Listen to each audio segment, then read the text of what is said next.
We do have some breaking news to share. I'm Austin Westfall. I'll be on the desk with you for the next few hours as we cover largely the Israel-Hamas war. Take a look at this tweet from Fox News foreign correspondent Trey Yingst saying he is following reports of large explosions in Iran, Iraq, and Syria, working to confirm and gather more information. Now, I'm going to read a little bit from the Jerusalem Post, who is saying that an Israeli missile strike targeted a site in Iran early Friday morning, according to ABC News. The report came shortly after local sources reported explosions in Isfahan in central Iran, as well as in the As-Suwaida governorate of southern Syria and in the Baghdad area and Babil governorate of Iraq early Friday morning. So we're kind of getting details in fluidly right now. What we're hearing is that there are videos reportedly from Isfahan, which is in Iran, appearing to show Iranian air defenses activated in the skies over the area. The Iranian semi-official Fars news agency reported that an explosion was heard east of Isfahan and near the Isfahan International Airport. Fars stressed that the cause of the explosion was unknown as of yet. But again, I will reiterate, an Israeli missile strike targeted a site in Iran early Friday morning, according to ABC News. The Jerusalem Post saying that the report came shortly after local sources reported explosions in central Iran, as well as in Syria and in Iraq as well. This is a story that we're following closely. We're going to be following Trey Yingst's feed closely as well. As you can see, he's working to confirm and gather more information now. But for now, we do have the perfect person standing by to help us dissect some of what's going on. Dr. Alon Burstein.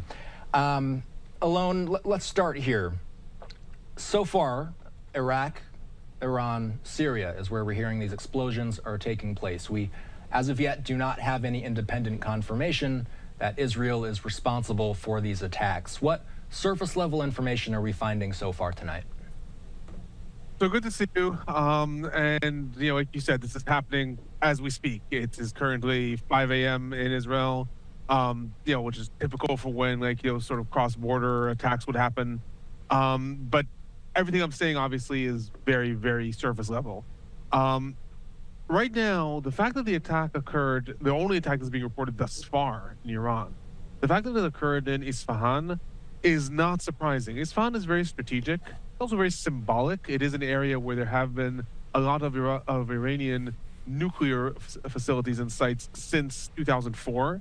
I cannot say that these strikes occurred specifically targeting the nuclear sites in Isfahan, but it's a very symbolic place for Israel to carry out that attack on the one hand. On the other hand, it's also very symbolic and important as far as Israel is concerned and its relationship with the United States right now, that it is possible that this is a retaliation that's being carried out throughout the entire region instead of only on Iran, right? Iran carried out its attack targeted through all of its weight, and certainly not everything that it could, but everything that it chose to throw in the attack, it threw at Israel directly. It didn't throw at Israeli interests or U.S. interests throughout the Middle East.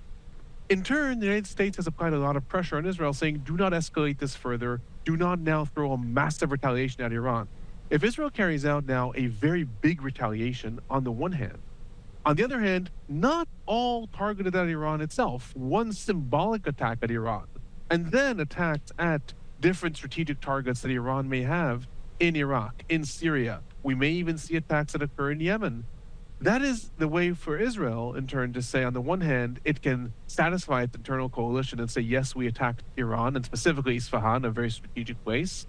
On the other hand, not, forgive me, piss off the United States by now escalating the situation further and actually carrying out the bulk of the retaliation elsewhere. So again, that's all speculation. Obviously, this is happening in the last half an hour, but that's what I'm reading in the fact that the first reports of attack were not all in Iran. In fact, the majority of them so far are not in Iran. They're in Iraq and in Syria. I'm curious about Isfahan because we're seeing in a lot of the initial reports that are coming through right now, we're seeing that Isfahan is trending on social media. We're seeing, what is the significance of that particular location? So just in the past, there have been a lot of different political unrest in that area. But more importantly than that, it's a strategic location because Iran started its nuclear program in the early 21st century. I mean, there's a lot of rumors that it tried to start it before, but in the early 21st century is really when it started to develop its nuclear program. And already in 2004, there was a lot of reports of different nuclear research that was being done in. I'm sorry, I'm trying to read the news as it's coming in now. That's why I'm sort of half looking down as I see tweets come in. In nuclear facilities that may have been positioned in Isfahan itself. That's not to say that that's their main nuclear research site. I don't know where their main nuclear facilities are. I presume that both Israel and the United States do know, but historically, Isfahan has been one of the places alongside Tehran that Iran has tried to very, very strategically protect. It has deployed a lot of anti-air batteries there. So there obviously is something strategic in that city. Whether the IDF, Israel, admits or doesn't admit, and whether they actually do hit those strategic sites or do not, the fact that they hit specifically the strategic cities would be as significant as an attack hitting a strategic site. Let's say if missiles hit Israel, right? There's a difference if you hit the northern part of Israel or if you hit Jerusalem or Tel Aviv. Or if an attack would come to the United States, it would just come off differently if it hit even, obviously an important place, Seattle or California, or if it hit DC or New York. There are places that are like important to the culture and important to the country in saying that this is a site that will never be hit. That's why 9/11, right? The Pentagon, New York. Like there are sites that are very important. Isfahan is just one of these places that is seen as very protected and very important due to its involvement in nuclear research already for over 20 years. So carrying out a strike there is sending a message. It's sending a message to Iran, but more than that, it's also sending a message to the Israeli public saying, see, Israel retaliated to something important maybe without needing to actually escalate towards a full-on regional war. What have been some of the narratives surrounding international pressure toward Israel? Obviously, there has been a lot of speculation out there about Israel responding to Iran's attack over the weekend. I believe there have been many reports to say that Israel will respond in some way. I've also seen reporting to say that they're still weighing how to respond. Catch us up. Over this past week, what has Israel said about whether or not they will respond in some way to Saturday's Iranian attack? Israel has repeatedly said that they're going to respond. There's been no report that Israel said that it's not going to respond. The Prime Minister has said that, the Minister of Defense has said that, Minister Gantz has said that, the Chief of Staff has said that. They've all said they're going to respond. There are some surprising political parties that have to do with Israel's internal politics, the ultra-Orthodox parties, that have actually called on Israel not to respond for other reasons. But the majority of everyone in Israel's establishment and security establishment and leading the government have said that they're going to respond. At the same time, there's monumental international pressure from the United States to the EU to different allies of Israel to not allies of Israel to Russia that have all called on Israel to say, do not escalate the situation further. Also, regional partners, Jordan, very scared that the skies of Jordan are going to turn out to be the area where Iran and Israel clash. There's been a lot of pressure back and forth. One of the reasons to suspect that Israel may try to not escalate the situation very much further.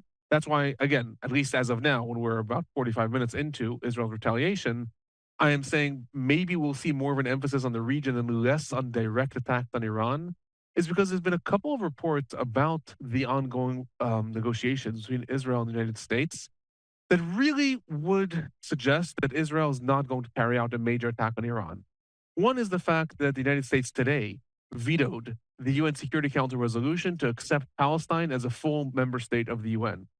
It would be very surprising to me if Israel would, on that day that the US pretty much did Israel a huge favor in the UN, Israel were to carry out an attack in Iran that the US didn't sign off on. Israel would just slap would just slap the US in the face.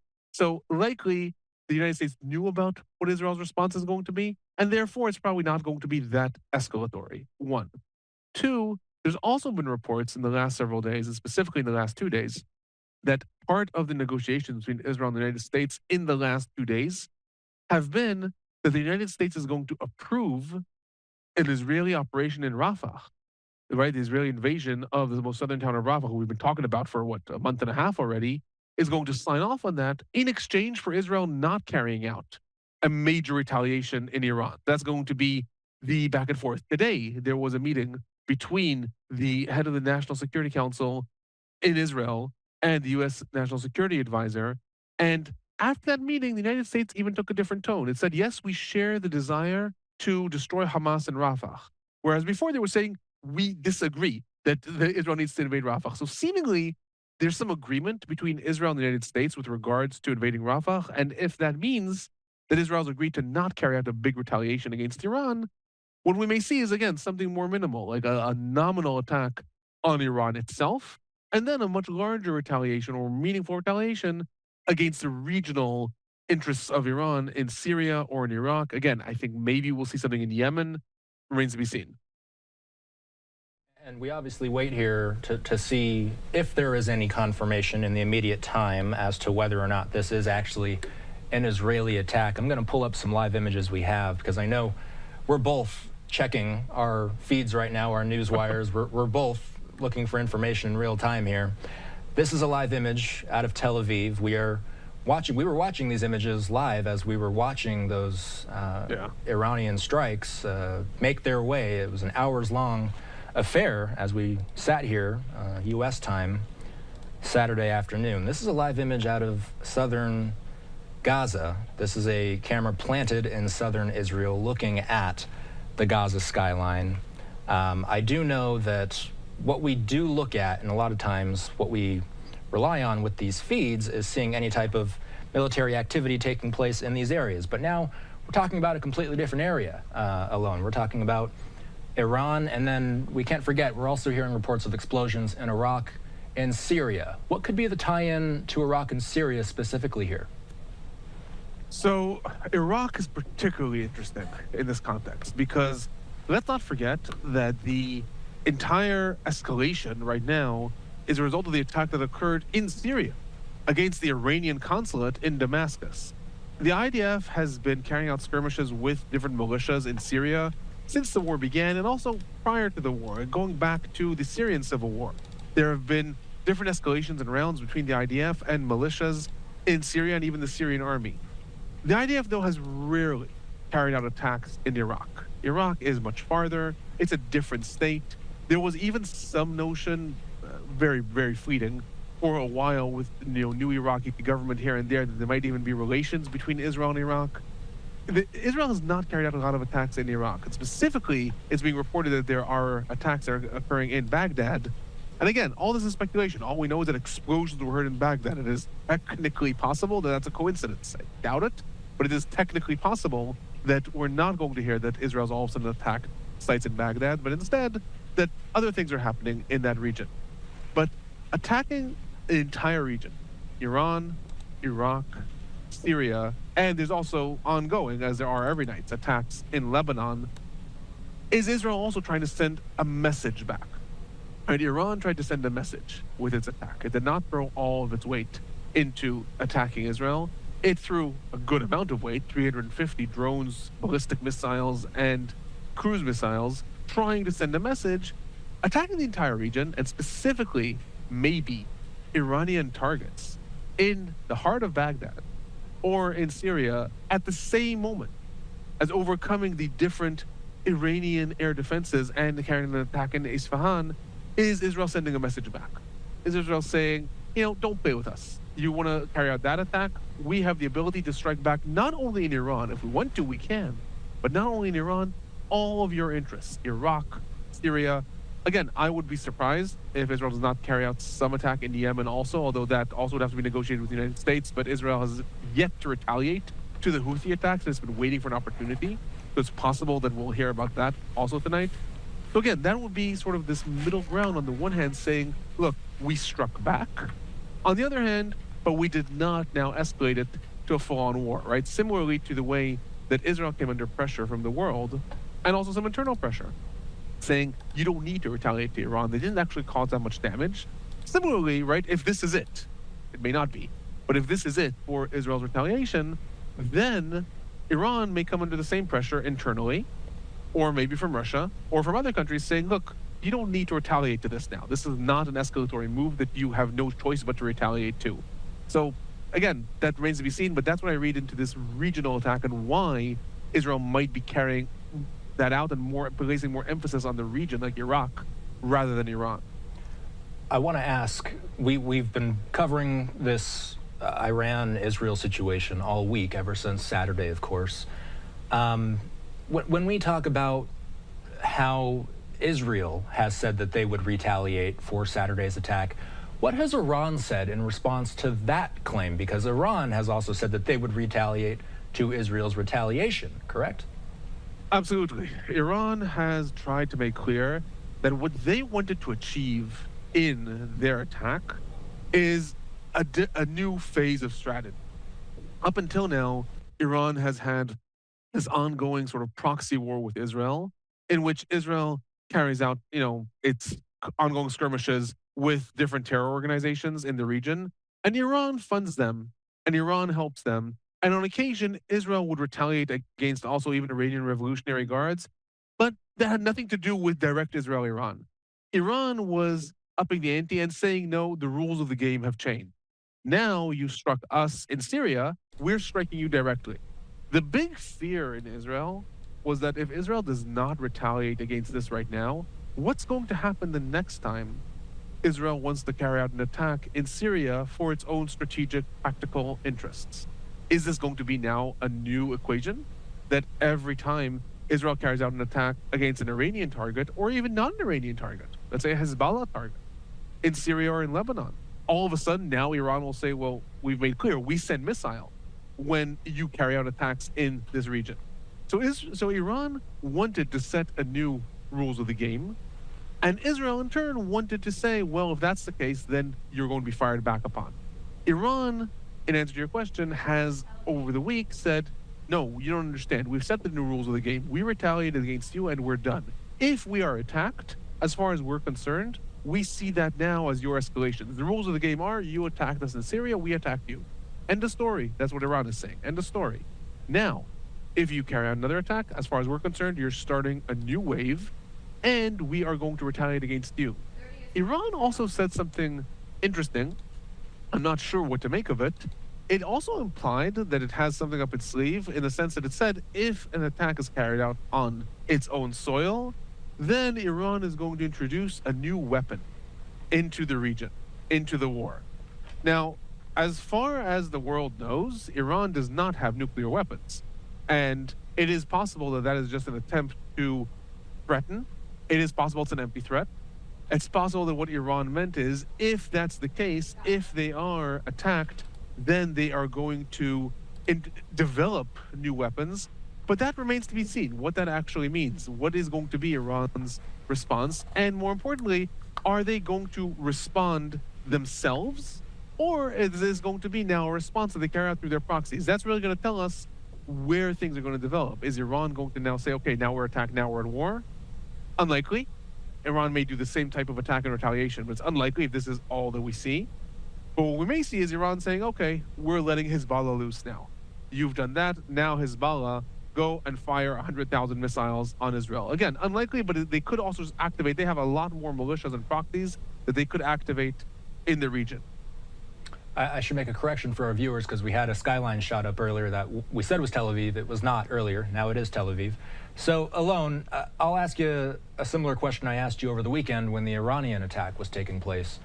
Let's tie this all together for our viewers because they might hear Israel and Iran and they might question, well, what does this have to do with the Israel-Hamas war? It has quite a bit to do with the Israel-Hamas war. Can you fill in, can you connect the two for us, please? I'm connecting the two. I'm just going to say that I just saw also a news flash saying that Iran has closed its airspace in Isfahan, Shiraz, and Tehran. So, and their international airport was possibly one of the places where some of this activity was taking place. So at least as far as Iran's response is concerned, it appears to be expecting attacks also in those other cities, not just in Isfahan. In terms of the connection to the Israel-Hamas war, Iran has a long history of supporting what's called the resistance access to Israel and to normalization with Israel and to any Israeli-Palestinian peace. Let's just say it that way. This goes back to officially it started in the Iranian Revolution, but like the time that Iran started to openly back Palestinian groups was 1991.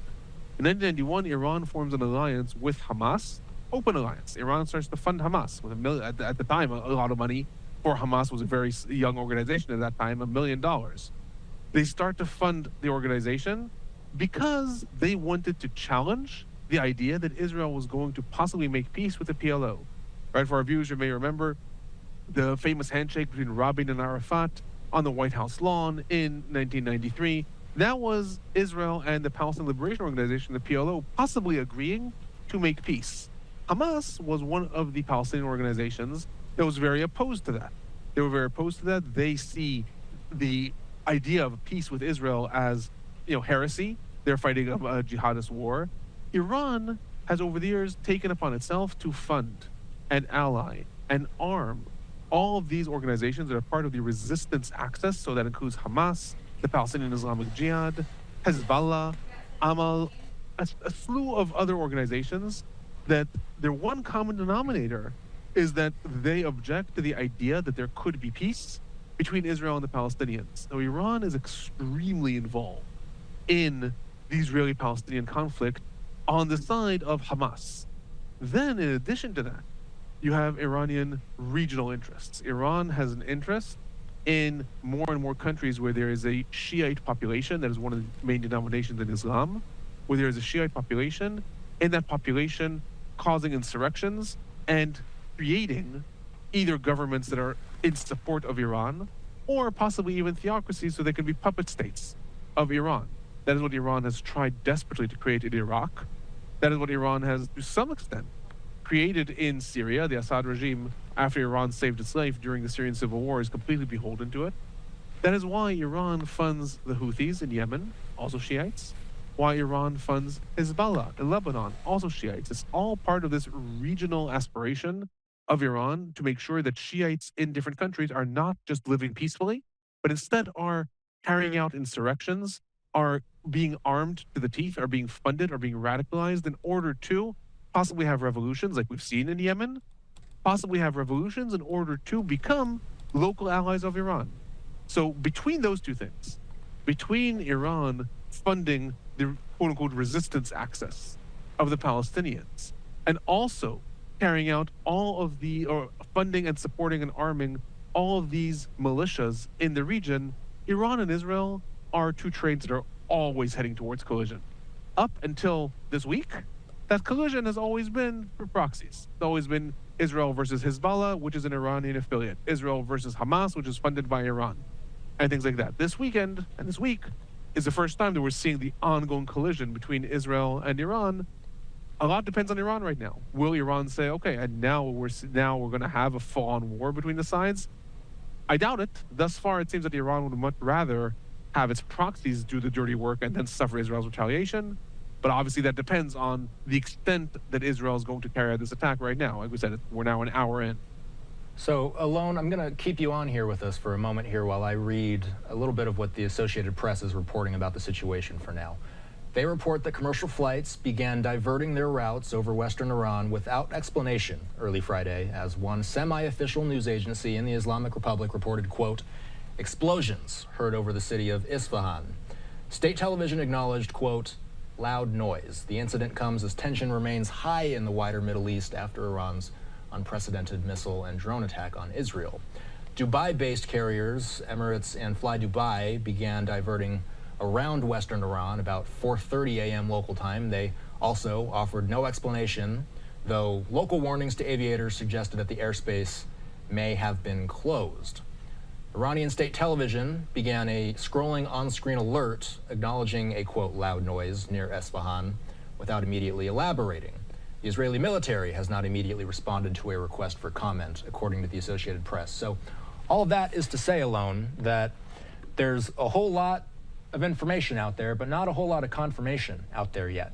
So that's something, and I'm hearing from my producer, can you say that one more time?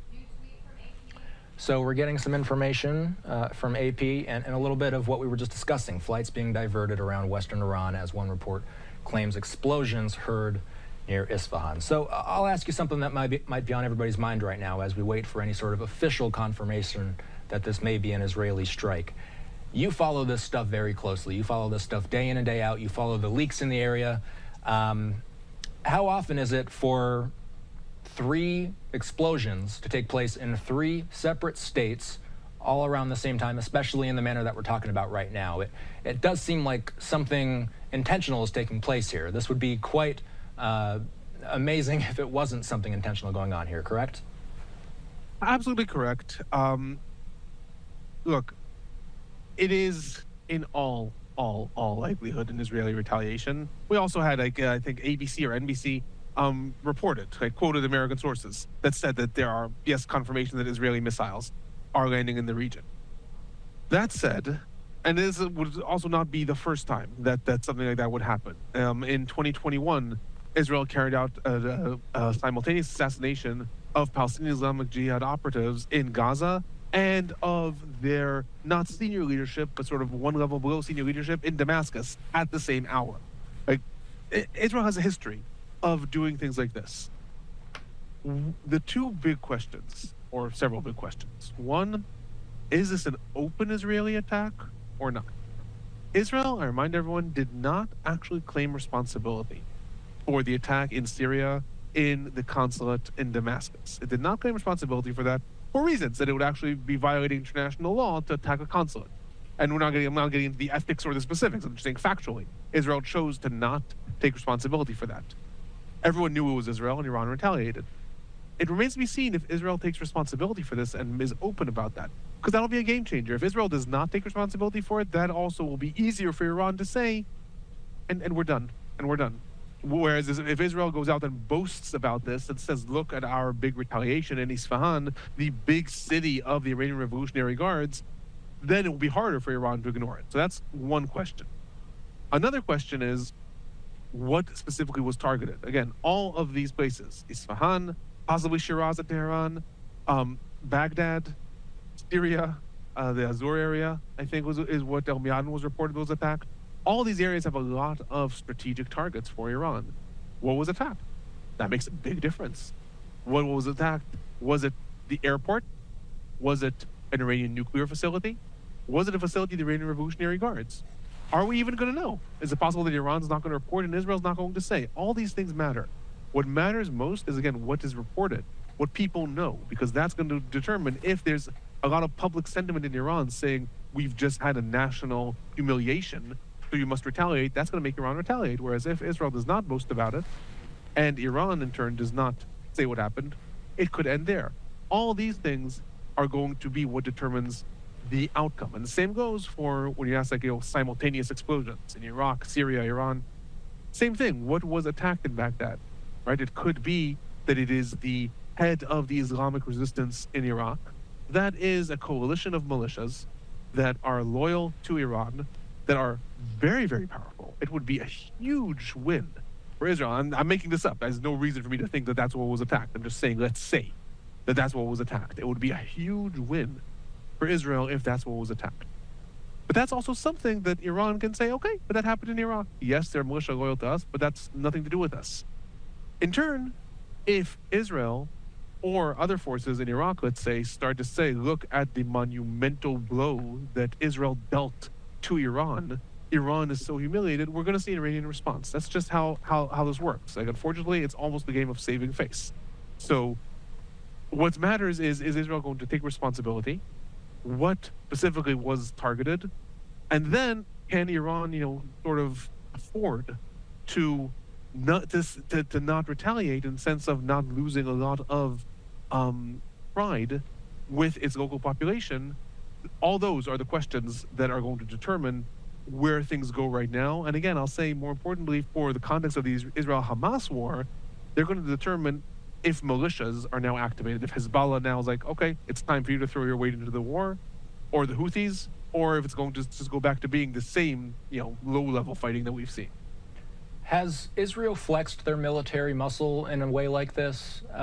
If this is, in fact, an Israeli attack, have we seen, and this is what we're talking about, something that's inside of Iran proper, is this something we've seen before? No. Again, not openly. Israel has, in the past, carried out a lot of clandestine operations in Iran, and some of them it has been open about after the fact. Prime Minister Netanyahu held a big press conference demonstrating and showing, I believe this was in 2017, demonstrating and showing thousands upon thousands of files and computer disks that the Mossad had managed to steal from Iranian nuclear facilities. So that was a clandestine operation that then went public. There's also been a hell of a lot of, let's just say, random explosions, random assassinations of chief scientists of Iran's nuclear program that is pretty clear has always been Israel, but Israel never took responsibility for those. So there's been a lot of clandestine operations. Some of it later becomes open, some of it not. But we've never seen, like, Israel's never openly attacked Iran in this way. It has carried out attacks in the past in the region. In 1981, Israel carried out a major bombing of nuclear facilities in Iraq when Iraq was trying to develop its nuclear program. In 2007, Syria was trying to develop a nuclear program, and Israel bombed that. So it has done these types of things in the region in the past to stop regional threats. Iran is a bit different. Iran is much bigger. Iran is much stronger than both of those countries. Iran has all these militias, and Iran, when they were building their nuclear program and when they were building up their army, they knew that they would be the target of Israel. So unlike Iraq or Syria, they've spread out their nuclear facilities. They've buried them deep into mountains. So we haven't seen anything of this scale, certainly in Iran. We have seen Israel operate regionally, but again, we actually don't know what the scale of what we're talking about right now. All we know is that there were some explosions in Isfahan, and we'll be smarter as the hours go on. So the time is just past 5:30 in the morning in Tel Aviv right now. I want to ask, when we talk about this, and again, let's assume this is some sort of Israeli retaliation, what does that mean for international relations as a whole? I guess what I'm trying to ask here is, what has the U.S. said to Israel as far as giving it some sort of guidance as to how a retaliatory effort should be carried out? So the United States has been trying very much to get Israel to not carry out a retaliation that will escalate the region. The United States has not forbid Israel from retaliating. And I say that, and I choose my words carefully, because the United States has forbid Israel from doing things in the past. And much as Israel boasts about saying it doesn't care what the U.S. says, it does. It does care very much about what the U.S. says. The U.S. told it not to invade Rafah, and Israel has not invaded Rafah yet. So it does seem like the United States can forbid Israel, and they did not forbid Israel from retaliating. I think because the U.S. also agrees that the United States also agrees that Israel needs to retaliate in order to not allow this new equation take hold. This new equation that Iran can attack whatever it wants, and Israel just takes it. So I'm checking my phone about oncoming news and trying to catch up. So the United States has actually tried to make Israel to not escalate the situation. On the one hand, on the other hand, it has let it retaliate. One of the things that are important to note is that Israel openly said that it is not going to retaliate without informing the United States first. And that also tells us something about what's likely to be the scale of the retaliation, and it's not likely to be something that sends the entire region up in flames. It's not likely to be something that all of a sudden we're going to see Qatar being attacked, or Saudi Arabia being attacked by Iran, like the entire region, like all the regional allies all of a sudden blowing up. Very unlikely. Again, it's important to remember the context. Earlier today, the U.S. vetoed the Palestinian request to become a member state in the UN. We are hearing reports that the United States is gradually agreeing to an Israeli invasion of Rafah. This means that right now, the United States is doing things in Israel's favor. It is highly unlikely that Israel would in turn go off and carry out a retaliation that the U.S. did not sign off on. And since the U.S. has openly said that it does not want a retaliation that will escalate the region, we're likely to see a retaliation that at least has the potential to not escalate the region, has the potential to stay within the bounds of now Israel retaliated, and theoretically, Israel can say, and we're done, and then we'll see what's going to be Iran's response. All right, Alon, we will leave it there for now. Take care. We will be talking to you in the next hour as well, but for now, we will leave it there. Take care.